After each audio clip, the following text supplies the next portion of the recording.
Hi, welcome to Gautami foods. ఈరోజు మన special healthy recipe పునర్నవాకుతో పప్పు. ఈ పప్పుని ఎలా తయారు చేసుకోవాలో తెలుసుకుందాం. ముందుగా పావు కప్పు ఎర్ర కందిపప్పు కానీ మామూలు కందిపప్పు కానీ తీసుకోండి. దాన్ని శుభ్రంగా కడిగి ఉంచుకోండి. ఒక 15 నిమిషాల పాటు నానబెట్టి ఉంచండి. ప్రెషర్ కుక్కర్లో పప్పుని వేసుకోవాలి.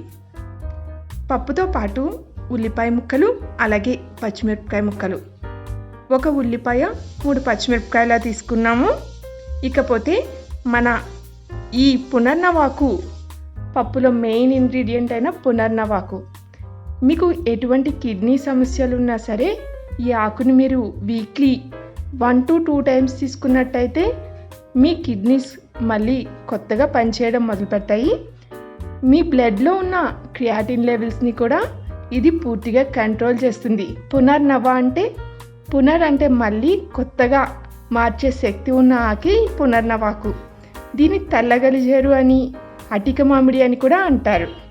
డయాలసిస్ స్టేజ్ నుంచి మళ్ళీ మామూలు స్టేజ్కి తీసుకొచ్చే శక్తివంతమైన ఈ పునర్నవాకుని మనం తీసుకుందాం.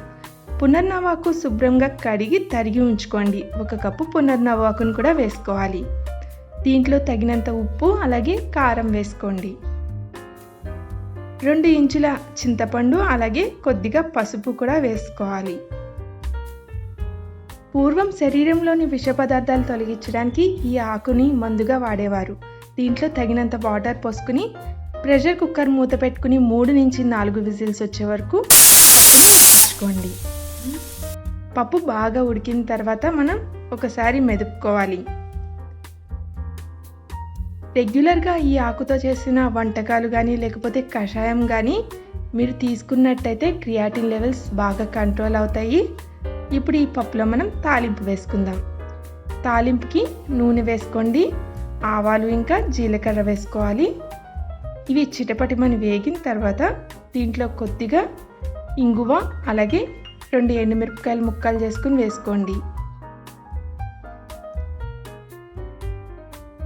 వెల్లుల్లి కూడా దంచి వేసుకోవాలి. కొద్దిగా కరివేపాకు వేసుకోండి. తాలింపు రెడీ అయ్యాక ఈ తాలింపు మనం పప్పులో వేసుకున్నట్టయితే పునర్నవాకుతో తయారు చేసిన ఒక ఆరోగ్యకరమైన వంటకం పునర్నవాకు పప్పు రెడీ అయిపోయింది. ఇది అన్నంలోకి, చపాతీలోకి చాలా బాగుంటుంది. వారానికి 2-3 సార్లు కిడ్నీ సమస్యలు ఉన్న వాళ్ళైతే తీసుకోవచ్చు. Thanks for watching.